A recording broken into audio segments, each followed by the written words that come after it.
స్తుతులు స్తోత్రములు చెల్లించుకుంటామయ్యా. ఇది వరకు మీరు సిలువలో పలికినటువంటి శ్రేష్టమైన మాటల్లో మొదటి మాటని నాయనా మేము ధ్యానించుకోవడానికి మీరు కృప చూపించారయ్యా. అందరి బట్టి మిమ్మల్ని స్తుతిస్తున్నాము. రెండవ మాటను కూడా ధ్యానించుకోబోతుండగా మీరే మాకు సహాయం చేయండి నాయన. చెప్పబోతున్న నాకు మీరు ఆత్మతో నింపి జ్ఞానం నుంచి నడిపించమని యేసయ్య వారి పరిశుద్ధ నామములో అడిగి వేడుకుంటున్నాము తండ్రి, ఆమేన్. హల్లెలూయా. మొదటి మాటను మనం ధ్యానించుకున్నాం కదా. మొదటి మాటను ఒకసారి చెప్దామా అందరం కలిసి? తండ్రి వీరేం చేయించున్నారో వీరెరగరు గనుక వీరిని క్షమించయ్యా అని చెప్పి యేసు ప్రభువారు ప్రార్థన చేశారు. అయితే రెండవ మాటగా మనం చూసుకుంటే లూకా సువార్త 23వ అధ్యాయము 43వ వాక్యములో అందుకు ఆయన వానితో, నేడు నీవు నాతో కూడా పరదేశంలో ఉందువని నిశ్చయముగా నీతో చెప్పుచున్నాను. నేను ఇక్కడ ఎవరున్నారు, ఎవరితో ఈ మాటలు చెప్తున్నారు, ఎందుకు చెప్తున్నారు, ఏ లక్షణాలని అతనిలో చూసి యేసు ప్రభుల వారి మాటలు అతనికి చెప్తున్నాడు? అతనిలో నుంచి మనం ఏదైనా నేర్చుకోవాల్సింది ఉందా? అతను మారు మనసు చెందడం వల్ల తనకి ఏదైనా ప్రతిఫలాన్ని దక్కించుకున్నాడా అని మన కొన్ని ప్రశ్నల ద్వారా ఈ వాక్యాన్ని ధ్యానించుకుంటే చాలా చక్కగా మనకు అర్థమైపోతుంది అనమాట. మొదటగా అక్కడ ఎవరెవరు ఉన్నారు అన్నది మనం చూస్తే అదే అధ్యాయంలోనే 32వ వచనంలో యేసయ్యతో పాటు చంపబడుటకు మరో 2 మనుషులు కూడా తేబడిరి, వారు నేరము చేసిన వారు అని రాయబడి ఉంటుంది. జాగ్రత్తగా గమనించండి. చంపబడుటకు తేబడిరి, వారు నేరము చేసిన వారు అంటే మన యేసయ్య ఏ నేరము చేయలేదు కనుక ఎక్కడ రాయబడలేదు. వాళ్ళు నేరం చేసి చంపబడుటకు శిలువ మరణం పొందడానికి వారు తేబడ్డారు. అయితే వాళ్ళిద్దరిని యేసయ్యని కలిపి మధ్యలో యేసయ్యని పెట్టి అటు ఒకరిని ఇటు ఒకరిని 2 బందిపోటు దొంగలతో సహా సిలువ వేశారు. మనకందరికీ తెలుసు, అక్రమకారులలో అతిక్రమం చేయవారిలో ఒకరిగా ఎంచబడిన వాడైన ప్రవచనం నెరవేర్పు జరగాలి కనుక యేసయ్యని వాళ్ళిద్దరితో కలిసి సిలువ వేసినట్టుగా మనం చూస్తాం. అయితే సిలువ వేసిన వాళ్ళు సిలువ మీద వేలాడుతూ ఉంటారు కదా, వాళ్ళు ఇలా కింద నిల్చొని చూసే వాళ్ళని, ఆయన్ని హింసించే వాళ్ళని, కష్టపెట్టే వాళ్ళని భయంకరంగా దూషిస్తూ ఉంటారు. వాళ్ళు చేసే పని అది. ఎందుకంటే కొడతారు కదా, ఆయన్ని హింసిస్తారు కదా, అక్కడ ఎంత కష్టంగా ఉంటుంది సిలువలో, అలా వాళ్ళని బాధిస్తారు కాబట్టి భయంకరంగా దూషిస్తూ ఉంటారు వాళ్ళ కిందున్న వాళ్ళని. అయితే ఇక్కడ తారుమారుగా జరుగుతుంది అనమాట. యేసయ్యని అందరూ తిరిగి దూషిస్తున్నారు, కానీ యేసయ్య మాత్రం ఏమీ మాట్లాడడం లేదు. అందుకే ఆ దొంగలు కూడా యేసయ్యని దూషించినట్టుగా మనం చూస్తాం. ఇప్పుడు ఆ దొంగలకి యేసయ్య గురించి ఎక్కడైనా తెలుసా? ఎక్కడైనా విన్నారా? వాళ్ళకి తెలియదు. ఆయన ఎందుకు దూషిస్తున్నారు అన్నది మనం తెలుసుకోవాలి కనుక సిలువ వేసిన వాళ్ళు కిందున్న వాళ్ళని దూషించడం అన్నది అప్పట్లో జరిగే విషయం కాబట్టి వాళ్ళు యేసయ్యను కూడా దూషించినట్టుగా మనం చూస్తున్నాం. అలా సిలువ వేసినప్పుడు అందరూ యేసయ్యని దూషిస్తున్నారు, ఆ సిలువ వేయబడిన దొంగలతో సహా. ఏమని? నువ్వు క్రీస్తువు కదా, నువ్వు రక్షించుకో, మమ్మల్ని కూడా రక్షించేసాయని తనతో పాటు సిలువ వేయబడిన దొంగలు. అలాగే కిందున్న వాళ్ళు, నువ్వు యూదుల రాజు కదా, నువ్వు రక్షించుకోలేకపోతున్నావా అని చెప్పేసి దేవాలయాన్నే పడగొట్టి 3 రోజుల్లో లేపుతానన్నావు, కానీ నువ్వు రక్షించుకోలేకపోతున్నావు, అయితే నువ్వు ఇతరులు మాత్రం రక్షించేస్తావు. ఇలా చాలా భయంకరంగా యేసయ్యని గేలి పరిహాసం చేస్తున్నట్టుగా మనం చూస్తున్నాం. అయితే ఇలా జరుగుతున్నప్పుడు ఫస్ట్ మన మత్తయి సువార్తలో కానీ మార్కు సువార్తలో కానీ చూస్తే ఆ 2 దొంగలు కూడా యేసయ్యని దూషించారు, వాళ్ళు కూడా పరిహాసం చేశారు యేసయ్యని. అయితే కొన్ని ఇలా జరుగుతున్నప్పుడు సడన్ గా ఒక దొంగ మారు మనసు చెందుతున్నాడు, మారిపోతున్నాడు. ఎందుకు మరి?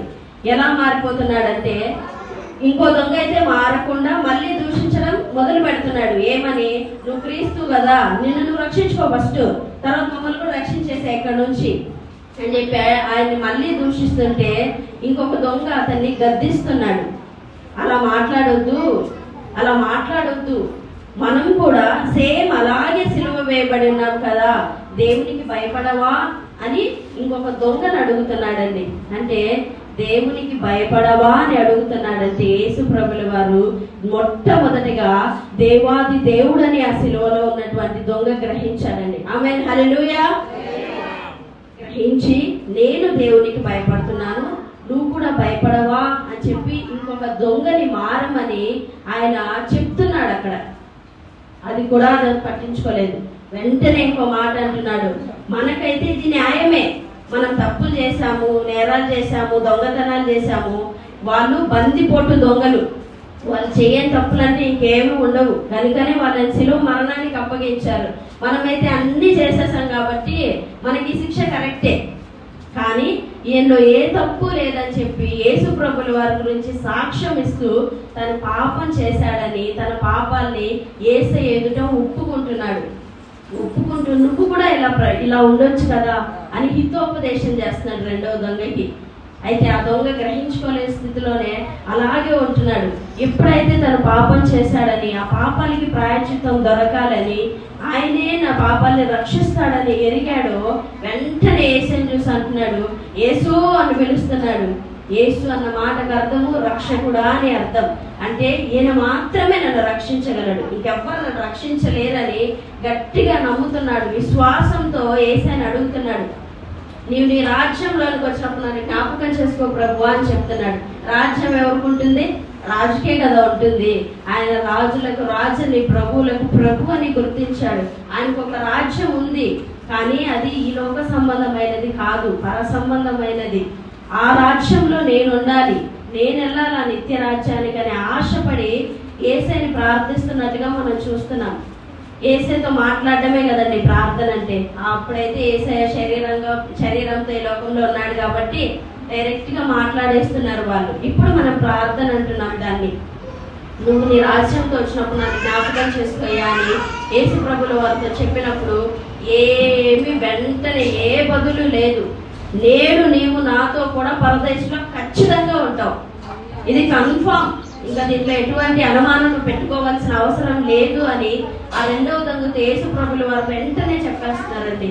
యేసయ్య లోకంలో ఉంటూ ఆయన శరీరధారిగా తిరుగుతున్నప్పుడు ఆయనకి భయపడి, ఆయన ఎందుకు విశ్వాసం ఉంచి, ఆయన ఇది నాకు చేస్తాడు అని ఖచ్చితంగా నమ్మి ఎవరైతే యేసు ప్రభుల దగ్గరకు వచ్చారో వాళ్ళు కోరుకున్నటువంటి కార్యాన్ని, ఆ మేలైన గొప్ప కార్యాన్ని యేసయ్య దగ్గర నుంచి పొందుకుని ప్రతి ఒక్కరు వెళ్ళినట్టుగా మనం చూస్తున్నాం. అలాంటిది ఆ దొంగని దేవుడు ఎందుకు వదిలిపెట్టేస్తాడు? దేవుడు లోకాన్ని ఎంతో ప్రేమించాడు కదా, లోకం అంటే మనమే. అయితే ఆయన తన అద్వితీయ కుమారునిగా పుట్టిన వాని యందు విశ్వాసం వచ్చి ప్రతి వాడును మళ్ళీ చెప్తున్నాను, ఆయన ఏకైక కుమారునిగా పుట్టిన యేసయ్య యందు విశ్వాసం వచ్చే ప్రతి ఒక్కరు, యేసయ్యని విశ్వసించకపోయింటే ఈ మాటలన్నీ యేసయ్య దేవుడని కానీ, ఆయనలో ఏ తప్పు లేదని కానీ, ఆయన రక్షించడానికి శక్తి కలిగిన దేవుడని కానీ ఆ మారు మనసు చెందిన దొంగ చెప్పగలిగేవాడు కాదు. విశ్వసించాడు కాబట్టి ఈ మాటల్ని చెప్పగలిగాడు. విశ్వాసం ఉంచి ప్రతి వాడు నశింపక నిత్య జీవం పొందినట్లు ఆయనను అనుగ్రహించను. విశ్వసించే ప్రతి వారు, వాళ్ళు ఎవరైనా అవ్వచ్చు, దేవుడు మనల్ని ప్రేమిస్తున్నాడు, మనలో ఉన్న పాపాన్ని కాదు.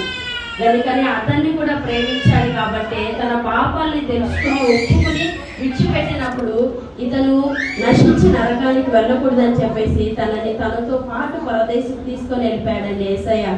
ఎంత గొప్ప దేవుడు అండి. మనము నిత్య జీవానికి వెళ్ళడానికి మార్గమే యేసయ్య. అలాంటిది యేసయ్యతో పాటు ఆయన చేపట్టుకొని తీసుకొని వెళ్ళిపోయాడండి పరదేశికి. ఆ దొంగ ఎంత అదృష్టవంతుడో, ఎంత భాగ్యవంతుడో, ధన్యకరమైన జీవితం అతనిది. బాప్తిస్మం లేకుండా డైరెక్ట్ గా పరదేశికి వెళ్ళిపోయాడు. పరదేశంలో ఉన్నామంటే ఇంకా పరలోకానికి వెళ్ళడానికి రిజర్వేషన్ చేసుకొని మనం కూర్చున్నాం. మనకి ఇంకా ఏడవక అవసరం లేదనమాట. రిజర్వేషన్ చేసుకుంటే బస్ ఏ టైంకి వచ్చినా మనకు భయం లేదు కదా. అంటే ఇంకా దేవుడు ఏ టైంలో వచ్చినా కూడా ఇక భయపడాల్సిన అవసరం లేదు, మనం పరలోకానికి వెళ్ళిపోవచ్చు అనమాట. అంత గొప్ప భాగ్యాన్ని ఆ దొంగ పొందుకున్నాడు. ఇప్పుడు ఆయన పరదేశికి వెళ్ళాడు కదా. దొంగలకి పరదేశంలో స్థలం ఉంటుందా? ఉండదు కదా. మరి అతన్ని మనం దొంగ అనుకుంటే బాగుంటుందేమో ఇంకా. ఆమేన్, హల్లెలూయా. అయితే అతనిలో ఆ లక్షణాలని దేవుడు చూశాడు కదా. అతను అలా మారడానికి గల కారణాన్ని మనం తెలుసుకోవాలి, ఖచ్చితంగా మనం తెలుసుకోవాలి కదా. అయితే రాధక్క చాలా బాగా చెప్పారు. ఫస్ట్ మాట నేను వింటున్నప్పుడు చాలా హ్యాపీగా ఫీల్ అయ్యాను. ఎందుకంటే నాకు చాలా ఉపయోగపడేస్తుంది మాట్లాడితే అని చెప్పేసి హ్యాపీగా ఫీల్ అయ్యాను అనమాట. ఎందుకంటే ఇప్పుడు ప్రధాన యాజకులు కానీ, ప్రజలు కానీ, సైనికులు కానీ, ఆయన్ని దూషించే వాళ్ళు కానీ పళ్ళెం తెచ్చి పొడిచే వాళ్ళు కానీ, చెరగని అందించే వాళ్ళు కానీ వీళ్ళు చేస్తుంది ఏంటి అని వాళ్ళకి తెలీదా? ఇప్పుడు నేను ఒకటి చేయమని చెప్తాను, అది మంచా చెడా అని మీకు తెలుస్తుందా తెలీదా? ఖచ్చితంగా తెలుస్తుంది. అయినా వాళ్ళు చేస్తున్నా కూడా తండ్రి వీరు చేయుచున్నది వీరికి తెలియదయ్యా, దయచేసి క్షమించని యేసు ప్రభువుల వారు ప్రార్థన చేశారా? మొట్టమొదటి మాటగా ఆ మాట ఆ దొంగ మనసుని కదిలించేసిందండి. ఎందుకో తెలుసా? ఇప్పుడు నా పట్ల వాళ్ళు తప్పు చేస్తున్నారని నాకు తెలిస్తే నేనైతే క్షమించలేను, అవునా కదా? మనలో ఎవరు క్షమించలేము. కానీ ఆయన అలా అంత బాధ పెడుతున్నా కూడా వీరిని క్షమించయ్యా అని ప్రార్థన చేస్తున్నాడంటే ఒక మనిషికి ఉన్న ఆలోచన విధానం ఇది కాదు. ఖచ్చితంగా ఆయన దేవుని కుమారుడే, ఈయన మాత్రమే నా పాపాలను క్షమించగలడు, ఈయన ఎందు నేను విశ్వాసం ఉంచితేనే ఆ నిత్య రాజ్యానికి నేను వెళ్ళగలను. కాబట్టి ఖచ్చితంగా నేను ఈయన ఎవరు నేను తెలుసుకున్నాను. కాబట్టి అతను తెలుసుకోలేని స్థితిలో ఉన్నటువంటి దొంగకి చెప్పడానికి ప్రయత్నిస్తుంటే ఇంకొక దొంగ ఏం చేశాడు తెలుసా? ఇందాక అక్క చెప్పినట్టు వాళ్ళ మనోనేత్రాలు ఎలాగైతే మోయబడ్డాయో ఇంకొక దొంగ మనోనేత్రాలు కూడా అలాగే మోయబడ్డాయి. కనుకనే యేసయ్య గురించి ఆ ప్రార్థనలో తెలుసుకోలేకపోయాడు, కుమారుని యొక్క గొప్పతనాన్ని. పరలోకపు తండ్రికి వీరు చేస్తున్నది వీళ్ళకి తెలిసినా కూడా తెలియదని ప్రార్థన చేస్తున్నాడా? ఇది ఎలాంటి మనస్తత్వం అయ్యా అని చెప్పి ఆలోచనలో పడ్డాడు. ఆ ప్రార్థన విన్న తర్వాత రెండవ దొంగ చాలా చలించిపోయాడు. ఆ ప్రార్థనను విన్నాక యేసు ప్రభుల వారి గొప్పతనాన్ని గుర్తెరిగి తన మనస్సుని మార్చుకోవడానికి ప్రయత్నించాడు. దాన్ని ఇప్పుడు విశ్వాసం ఉంచాడు దేవుని యందు, అయితే దాన్ని అలాగే పెట్టుకోలేదు, దాన్ని క్రియల్లో చూపించాడు. ఎలాగ ఆయన దేవుడని తను తెలుసుకుని ఇంకో అతనికి చెప్తున్నాడు, నేను పాపినంత అనుగ్రహించి ఇంకొకరికి చెప్తున్నాను నువ్వు కూడా ఒప్పుకో అని చెప్పి తన విశ్వాసాన్ని క్రియల్లో ఎప్పుడైతే చూపించాడో తన విశ్వాసాన్ని బట్టే పరదేశుని స్వతంత్రించుకున్నాడు ఆ దొంగ. ఆమేన్, హల్లెలూయా. ఈ సమయంలో మనం కూడా అలాగే మన పాపాలని ఒప్పుకునే స్థితిలో మనం ఉన్నామా అన్నది మనం గ్రహించుకోవాలి. ఖచ్చితంగా ఏదో ఒకటైతే మనం చేస్తూ ఉంటాం కదా.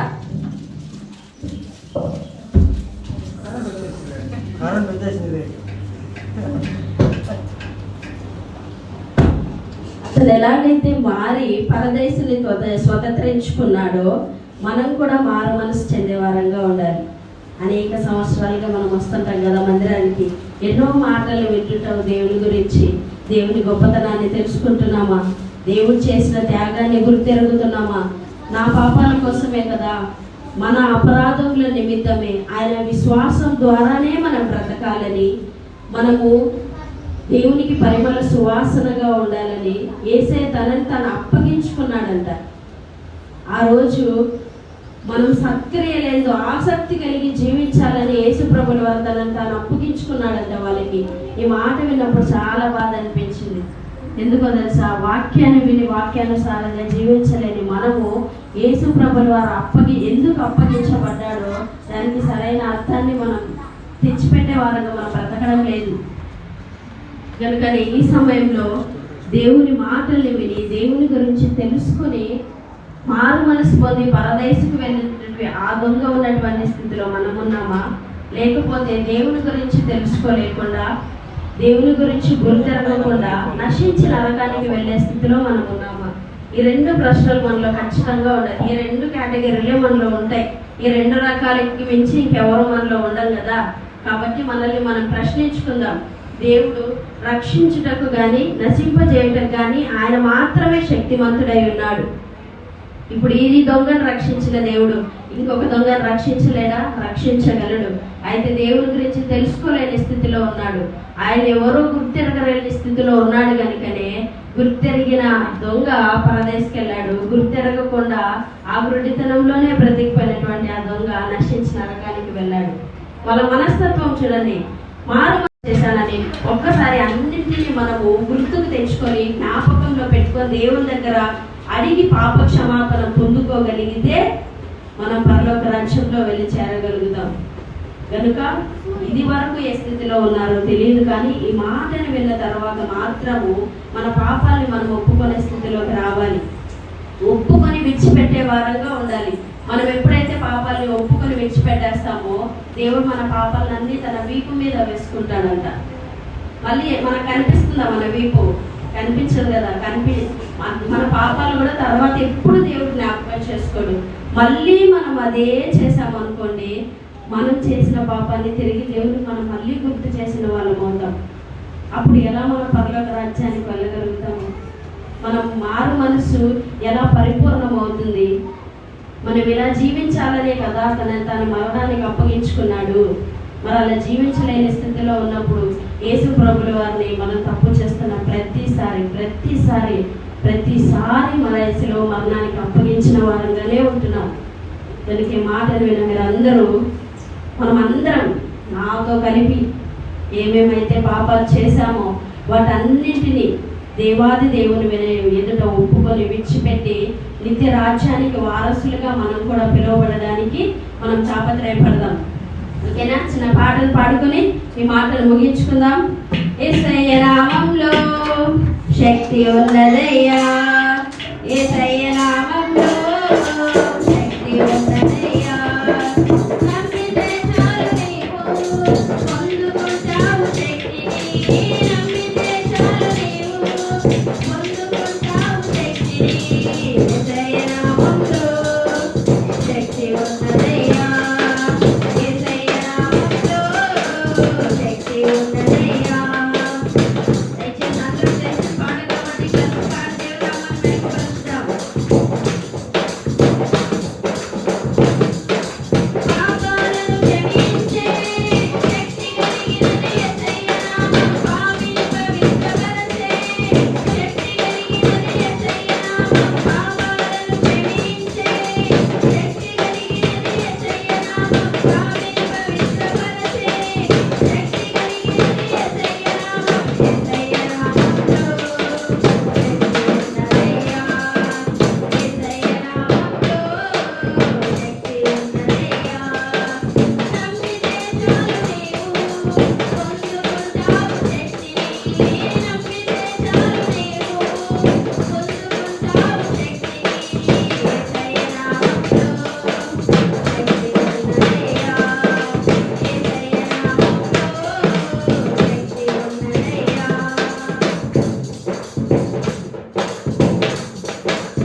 గొప్పది కనుక మన పాపాలను ఒప్పుకొని పాతాళానికి వెళ్ళకుండా పరలోక రాజ్యానికి వారసులు అవుదాం.